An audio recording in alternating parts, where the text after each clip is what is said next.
자, 로마 제국 서기 39년. 여러분이 원로원 의원이라고 상상해 보세요. 대리석 바닥이 금박을 입힌 조각상들의 무게로 갈라지는 소리가 들립니다. 향수와 땀의 냄새가 뒤섞인 공기 속에서 여러분은 두려움에 떨고 있습니다.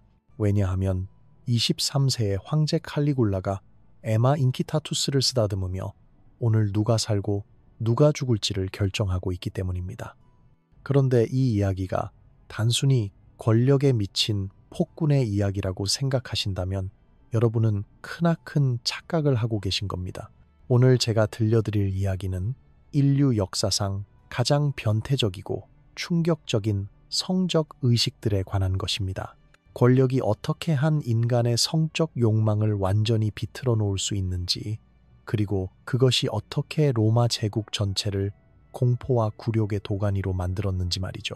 여러분이 지금까지 들어본 그 어떤 황제의 이야기보다도 더 충격적이고 소름 끼치는 이야기입니다. 사실 이 내용이 너무 극단적이라서 제가 처음에는 이 영상을 만들어야 할지 고민이 많았어요. 하지만 역사는 아름다운 것만으로 이루어진 게 아니잖아요. 때로는 인간의 가장 어두운 면을 들여다봐야만 우리가 얼마나 위험한 존재인지, 그리고 절대 권력이 얼마나 무서운 괴물을 만들어낼 수 있는지 깨달을 수 있습니다. 칼리굴라의 통치 초기만 봐도 그는 매우 유망한 황제였습니다. 관대하고 자비로웠죠. 백성들은 그를 사랑했고 원로원도 그를 지지했습니다. 하지만 서기 38년 그가 앓은 의문의 병 이후 뭔가 근본적으로 바뀌어버렸습니다. 그리고 그 변화는 단순히 잔혹해진 것이 아니었어요. 그의 성적 욕망과 종교적 망상, 그리고 정치적 권력이 하나로 뒤섞이면서 로마 역사상 가장 기괴하고 변태적인 의식들이 시작되었던 겁니다. 원로원 의원들과 그들의 아내들이 황제 앞에서 벌거벗은 채 굴욕적인 행위를 강요당했고, 심지어 황제는 자신의 누이들과 근친상간을 벌이면서 그것을 신성한 의식이라고 포장했습니다. 그런데 이것은 시작에 불과했어요. 칼리굴라가 벌인 성적 의식들은 점점 더 극단적이고 변태적으로 발전해 갔습니다. 그는 죽은 누이의 시체와 성관계를 가졌다는 의혹까지 받았고, 심지어 자신의 에마와도. 이건 나중에 자세히 말씀드릴게요. 지금 당장 다 말하면 재미없잖아요. 그렇다면 도대체 어떻게 한 인간이 이렇게까지 타락할 수 있었을까요? 그리고 로마 제국의 엘리트들은 왜 이런 굴욕을 감수해야만 했을까요? 그 답을 찾기 위해서는 칼리굴라의 어린 시절로 돌아가야 합니다. 사실 그의 본명은 가이우스 율리우스 카이사르 아우구스투스 게르마니쿠스였어요. 너무 길죠? 그래서 모든 사람들이 그를 칼리굴라, 즉 작은 군하라고 불렀습니다. 서기 12년에 태어난 칼리굴라는 위대한 장군 게르마니쿠스와 아그리피나 1세의 사랑받는 아들이었습니다. 어린 시절부터 그는 군단들 사이에서 자랐죠. 병사들이 그에게 작은 군하를 만들어줘서 칼리굴라라는 애칭이 붙었던 겁니다. 얼마나 귀여웠을까요? 하지만 이 귀여운 어린아이의 인생에 첫 번째 비극이 찾아옵니다. 그의 아버지 게르마니쿠스가 의문의 죽음을 맞이한 거예요. 많은 사람들이 티베리우스 황제가 게르마니쿠스를 독살했다고 의심했습니다. 게르마니쿠스가 너무 인기가 많아서 황제 자리를 위협할까봐 두려워했다는 거죠.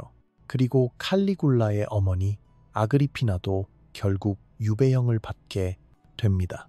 갑자기 고아가 되어버린 칼리굴라는 할머니 리비아 밑에서 잠시 자라다가 결국 카프리 섬의 티베리우스 황제 궁전으로 보내집니다.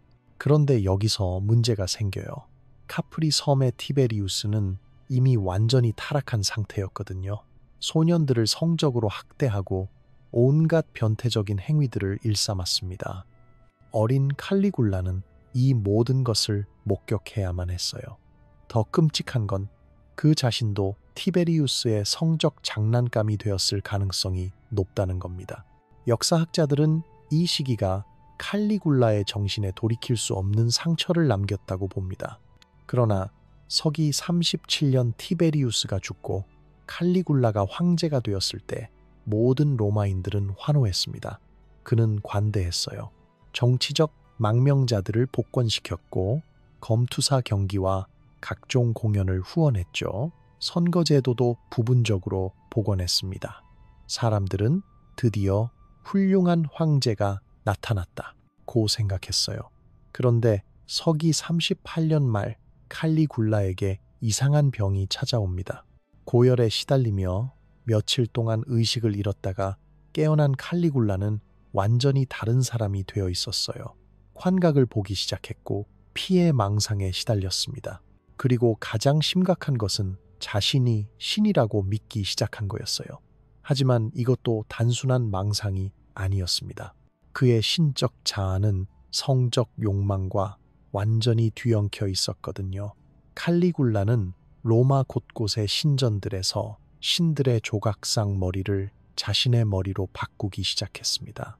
유피테르, 마르스, 비너스, 모든 신들이 칼리굴라의 얼굴을 하게 되었어요. 그런데 여기서 끝이 아니에요. 그는 실제로 신들과 대화를 나눈다고 주장했습니다.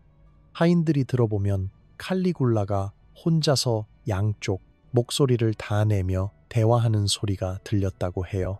안녕, 유피테르. 오, 칼리굴라. 오늘은 어떤 즐거운 일을 할 건가? 이런 식으로 말이죠. 그런데 이 신적 망상이 성적 의식과 결합되기 시작할 때부터 진짜 공포가 시작됩니다.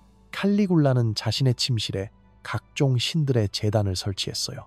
그리고 원로원 의원들과 그들의 아내들을 불러서 이 제단 앞에서 굴욕적인 성적 행위를 강요했습니다. 예를 들어 마르쿠스 유니우스 브루투스의 아내는 칼리굴라의 조각상 앞에서 벌거벗은 채 기도를 드려야 했어요. 그것도 칼리굴라가 지켜보는 가운데서 말이죠. 더욱 끔찍한 건 이런 일들이 단순한 성적 쾌락을 위한 게 아니었다는 점입니다. 칼리굴라에게는 종교와 성, 그리고 권력이 완전히 하나로 융합되어 있었어요. 그에게 성적 행위는 곧 신성한 의식이었고 정치적 지배의 표현이었습니다. 그래서 더욱 체계적이고 잔인했던 거죠. 하지만 이것도 시작에 불과했어요. 칼리굴라의 변태적 의식들이 어떻게 로마 귀족들을 완전히 굴복시켰는지, 그리고 그가 어떻게 자신의 누이들과의 근친 상간을 신성한 행위로 포장했는지는 훨씬 더 충격적입니다. 로마의 엘리트들이 겪어야 했던 공개적 굴욕은 상상을 초월했습니다. 칼리굴라는 자신의 저녁 만찬에 원로원 의원들과 그들의 아내들을 초대했어요. 그런데 이 저녁 식사는 우리가 생각하는 그런 격식 있는 만찬이 아니었습니다. 칼리굴라는 귀족 여성들을 마치 애완동물처럼 취급했어요. 그들을 자신의 발밑에 앉히거나 포도주를 따르게 시켰죠. 그것도 남편들이 지켜보는 앞에서 말이에요. 마르쿠스 레피두스라는 원로원 의원이 있었는데요. 그는 칼리굴라가 자신의 아내를 애무하는 것을 국정 논의 중에 지켜봐야만 했습니다. 칼리굴라는 드루실라에게 손을 올리면서도 태연하게 그래서 갈리아의 세금 문제는 어떻게 해결할까라고 물었다고 해요. 레피두스는 아무 말도 할 수 없었죠. 한마디라도 잘못하면 목이 날아갈 테니까요. 그런데 칼리굴라에게는 이상한 특징이 있었어요. 그는 혼자서는 성적 쾌락을 느끼지 못했습니다. 항상 관객이 있어야 했어요. 특히 권력 있는 사람들이 자신의 굴욕적인 행위를 목격해야만 흥분할 수 있었던 거죠. 이것은 단순한 노출증이 아니었어요. 정치적 지배욕과 성적 욕망이 완전히 뒤섞인 복잡한 심리 상태였습니다. 원로원 의원들은 강제로 바뀐 남편들이 되어야 했어요. 칼리굴라가 자신들의 아내와 성관계를 가지는 것을 지켜보면서도 아무것도 할 수 없었죠. 더 끔찍한 것은 때로 그들이 박수까지 쳐야 했다는 겁니다. 황제님의 위대함을 찬양하라, 이런 말을 하면서 말이에요. 권력자들의 이런 굴욕이야말로 칼리굴라에게는 최고의 흥분제였던 겁니다. 하지만 칼리굴라의 가장 충격적인 성적 의식은 따로 있었어요. 바로 자신의 누이들과의 근친 상간이었습니다. 아그리피나, 두루실라, 율리아 리빌라 세 누이 모두가 칼리굴라의 성적 파트너였어요. 그런데 이것을 단순한 근친 상간이라고 생각하면 안 됩니다. 칼리굴라는 이것을 신성한 행위로 포장했거든요. 특히 드루실라에 대한 그의 집착은 광적이었습니다. 그는 드루실라를 단순한 누이가 아닌 여신으로 숭배했어요. 둘이 함께 있을 때는 마치 제우스와 헤라가 신성한 결합을 하는 것처럼 연출했습니다. 원로원 의원들은 이 광경을 지켜보면서 위대하신 신과 여신의 결합이라고 찬송해야 했죠. 그런데 서기 38년 드루실라가 갑자기 죽게 됩니다. 병사했다고 공식 발표되었지만 많은 사람들이 칼리굴라가 그녀를 죽였다고 의심했어요. 너무 과도한 성적 행위 때문이었을 수도 있고 아니면 그가 완전히 통제할 수 있는 존재로 만들기 위해 일부러 죽였을 수도 있죠. 드루실라의 죽음 이후 칼리굴라의 행동은 더욱 기괴해졌습니다. 그는 드루실라를 신으로 모시고 제사를 지냈어요. 그런데 이 제사가 일반적인 제사가 아니었습니다. 칼리굴라는 드루실라의 화장품과 장신구들과 대화를 나눴어요. 오늘 날씨가 좋구나, 드루실라. 그래, 오빠, 나는 항상 네 곁에 있어. 이런 식으로 혼자 양쪽 목소리를 다 내면서 대화했던 거죠. 더 끔찍한 소문도 있었어요. 칼리굴라가 드루실라의 시체를 즉시 화장하지 않고 며칠 동안 궁전에 둔 채로 성적 행위를 계속했다는 겁니다. 목격자들의 증언에 따르면 칼리굴라는 썩어가는 드루실라의 시체에 향유를 바르면서 시를 읽어줬고 심지어 정치적 계획까지 상의했다고 해요. 네크로필리아 시체 성애의 극단적인 형태였던 거죠. 하지만 칼리굴라의 변태적 취향은 여기서 끝나지 않았어요. 그는 처형당한 정적들에 대해서도 비슷한 행위를 벌였습니다. 그나이우스 폼페이우스라는 원로원 의원이 있었는데 칼리굴라는 그를 목욕탕에서 고문하면서 성적 쾌감을 얻었어요. 고문 받는 소리, 피의 냄새, 절망하는 표정, 이 모든 것이 칼리굴라에게는 최음죄였던 겁니다. 그런데 이런 끔찍한 행위들도 여전히 종교적 의식으로 포장되었어요. 칼리굴라는 신의 정의를 실현하는 것이라고 주장했죠. 그러면서 원로원 의원들에게 이런 처형, 과정을 지켜보게 했습니다. 그리고 칼리굴라가 성적으로 흥분하는 모습까지 목격해야 했어요. 하지만 가장 충격적인 것은 따로 있었습니다.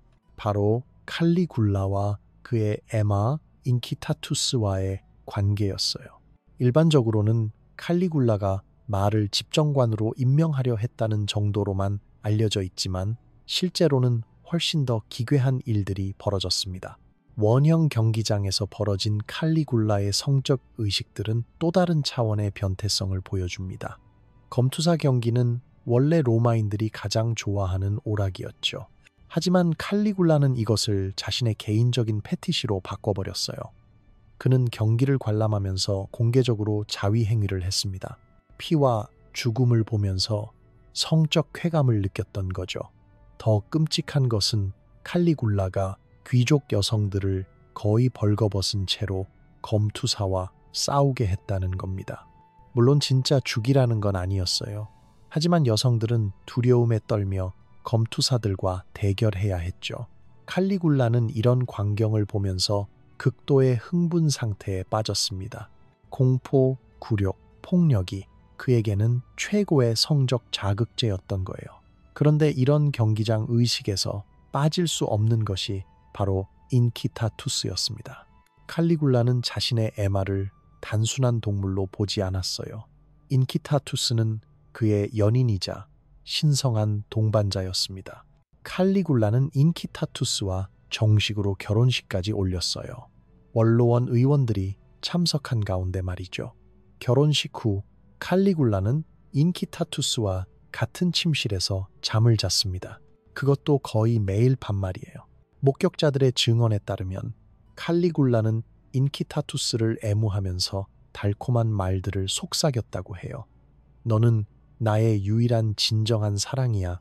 너만이 나를 진정으로 이해해줘. 이런 식으로 말이죠. 더 충격적인 것은 칼리굴라가 다른 사람들과 성관계를 가질 때에도 인키타투스가 지켜봐야 했다는 겁니다. 칼리굴라에게 인키타투스는 사랑의 증인이자 신성한 축복을 내리는 존재였어요. 그래서 모든 성적 행위는 인키타투스 앞에서 이루어져야 했던 거죠. 이런 인간과 동물 간의 성적 관계는 로마 사회에서도 극도의 충격을 줬습니다. 아무리 로마인들이 성에 대해 개방적이었다고 해도 이건 완전히 선을 넘는 행위였거든요. 하지만 아무도 감히 황제에게 뭐라고 할 수 없었어요. 그런데 칼리굴라의 변태적 의식들이 절정에 달한 것은 서기 39년 리비아와의 결혼 이후였습니다. 이 결혼식 자체가 하나의 거대한 성적 스펙터클이었어요. 칼리굴라와 리비아의 결혼식은 며칠 동안 계속되었습니다. 그런데 이 결혼식의 클라이맥스는 신혼 첫날 밤이 공개적으로 치러졌다는 것이었어요. 원로원 의원들과 귀족들이 지켜보는 가운데 칼리굴라와 리비아는 성관계를 가졌습니다. 그것도 여러 번, 다양한 자세로 말이죠. 리비아는 단순한 피해자가 아니었어요. 그녀는 칼리굴라의 변태적 취향에 적극적으로 동참했습니다. 아니, 오히려 더 나아가서 새로운 굴욕적 시나리오들을 제안하기도 했죠. 예를 들어 원로원 의원들의 아내들을 춤을 추게 하면서 옷을 하나씩 벗게 하는 것은 리비아의 아이디어였어요. 더 끔찍한 것은 리비아가 고문에 가담했다는 겁니다. 칼리굴라가 정적들을 고문할 때 리비아는 옆에서 그 과정을 즐겼어요.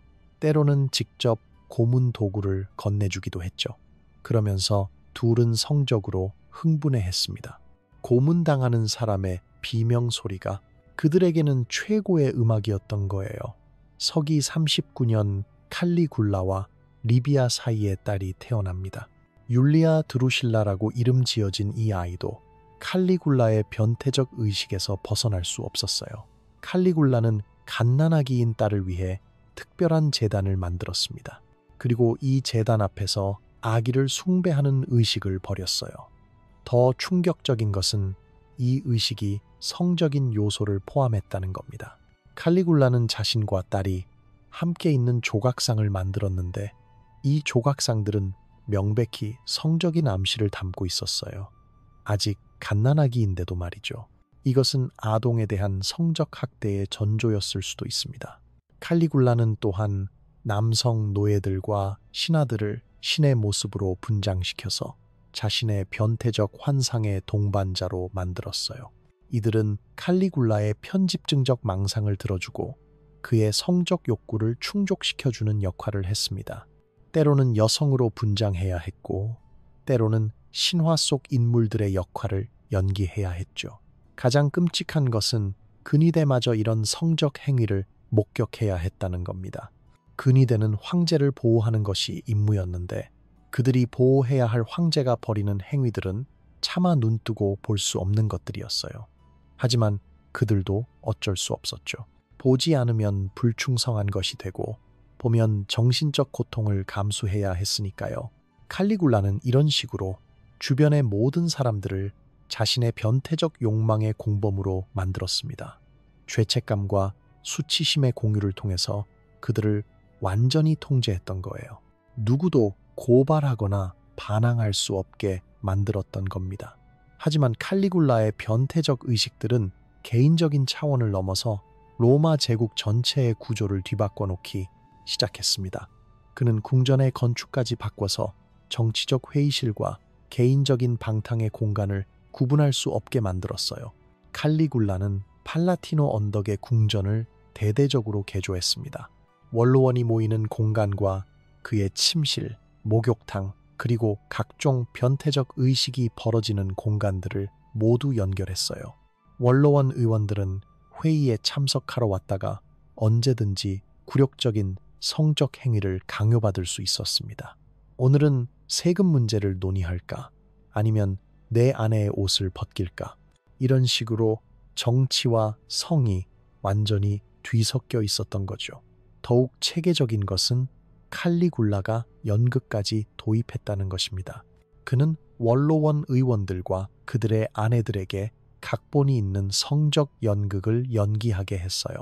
그리스 신화의 장면들을 재현하는 것이었는데 물론 모든 역할은 실제 성행위를 포함했습니다. 예를 들어 제우스와 레다의 이야기, 아프로디테와 아레스의 불륜 등을 원로원 의원들이 직접 연기해야 했던 거죠.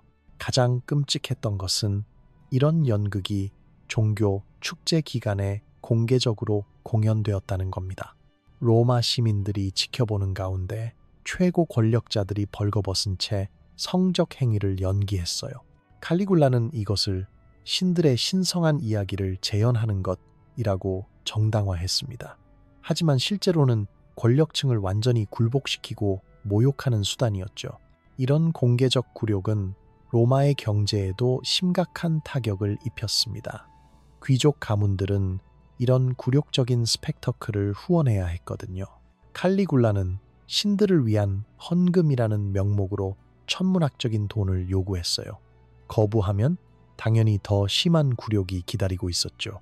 마르쿠스 크라수스라는 부유한 원로원 의원이 있었는데 그는 칼리굴라의 성적 연극을 위해 가산을 거의 다 털어야 했습니다.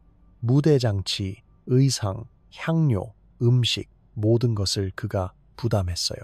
그런데 정작 연극에서 그는 자신의 아내와 함께 굴욕적인 역할을 연기해야 했습니다. 돈을 내고 자신을 모욕당하게 한 셈이죠. 하지만 칼리굴라의 이런 행위들을 단순히 미친 황제의 일탈로만 볼 수는 없어요. 현대 심리학자들은 이것을 나르시시즘과 트라우마, 그리고 가능한 뇌 손상이 결합된 복합적인 정신 장애로 분석합니다. 어린 시절 카프리 섬에서 받은 성적 학대, 아버지의 죽음에 대한 트라우마, 그리고 서기 38년의 의문의 병, 이 모든 것이 그를 괴물로 만들었던 거죠. 특히 흥미로운 것은 칼리굴라의 성적 행위가 항상 권력과 연결되어 있었다는 점입니다. 그에게 성은 단순한 쾌락이 아니라 지배의 수단이었어요. 상대방을 완전히 굴복시키고 자신의 절대적 권력을 확인하는 방법이었던 거죠. 그런데 이런 절대 권력의 실험이 영원히 계속될 수는 없었습니다. 서기 41년 1월 24일 마침내 한계점이 왔어요. 근위대장 카시우스 카이레아가 이끄는 암살단이 움직인 겁니다. 카이레아는 원래 충성스러운 군인이었어요. 하지만 그조차도 칼리굴라의 변태적 행위들을 더 이상 견딜 수 없었습니다. 특히 칼리굴라가 자신을 비너스라고 부르며 여성적인 별명으로 놀려댄 것이 결정적인 계기가 되었어요. 한 번은 칼리굴라가 카이레아에게 오늘 밤에는 네가 내 여자가 되어줘 라고 했다는 기록도 있습니다. 암살 당일 칼리굴라는 팔라티누스 극장에서 연극을 관람하고 있었어요. 그런데 이 연극도 역시 성적인 내용이 포함된 것이었죠. 칼리굴라는 무대 위에 배우들을 보면서 흥분해 있었습니다. 그때 카이레아와 동조자들이 지하 통로에서 기다리고 있었어요. 극장을 나서는 칼리굴라를 지하 통로에서 습격한 암살자들은 그를 30번 이상 칼로 찔렀습니다. 그리고 그의 아내 리비아와 어린 딸 율리아 드루실라도 함께 살해했어요. 칼리굴라의 변태적 혈통을 완전히 끊어버리려는 의도였죠. 더 상징적인 것은 암살자들이 칼리굴라의 시체를 처리하는 방식이었어요. 그들은 그의 시체를 그가 그토록 사랑했던 인키타투스 마구간에 던져버렸습니다. 그리고 인키타투스도 함께 죽였어요. 칼리굴라와 그의 연인을 영원히 함께 있게 해준 셈이죠. 칼리굴라의 죽음 이후 로마는 그의 흔적을 지우려고 필사적으로 노력했습니다. 그의 조각상들은 모두 파괴되었고 그의 이름이 새겨진 비문들도 모두 지워졌어요. 심지어 그의 변태적 의식이 벌어졌던 궁전의 방들도 모두 벽으로 막아버렸습니다. 하지만 완전히 지울 수는 없었어요. 역사학자 수에토니우스와 타키투스, 그리고 카시우스, 디오 같은 사람들이 기록을 남겼거든요. 물론 그들도 너무 극단적인 내용들은 완곡하게 표현했지만 그 속에 숨겨진 진실들을 읽어낼 수 있습니다. 칼리굴라의 이야기가 우리에게 주는 교훈은 무엇일까요? 절대 권력이 한 인간을 어떤 괴물로 만들 수 있는지를 보여주는 극단적인 사례라고 할 수 있어요. 권력, 성, 종교, 폭력이 모두 뒤섞일 때 얼마나 끔찍한 결과가 나올 수 있는지 말이죠. 그런데 정말 무서운 것은 이런 패턴이 칼리굴라만의 것이 아니라는 겁니다. 역사를 보면 절대 권력을 가진 독재자들 중에서 비슷한 성향을 보인 사람들이 꽤 많아요. 권력이 견제받지 않을 때 인간의 가장 원시적이고 변태적인 욕망들이 모두 표출될 수 있다는 거죠. 현재 로마의 팔라티노 언덕을 걸으면 칼리굴라의 궁전터를 볼 수 있습니다.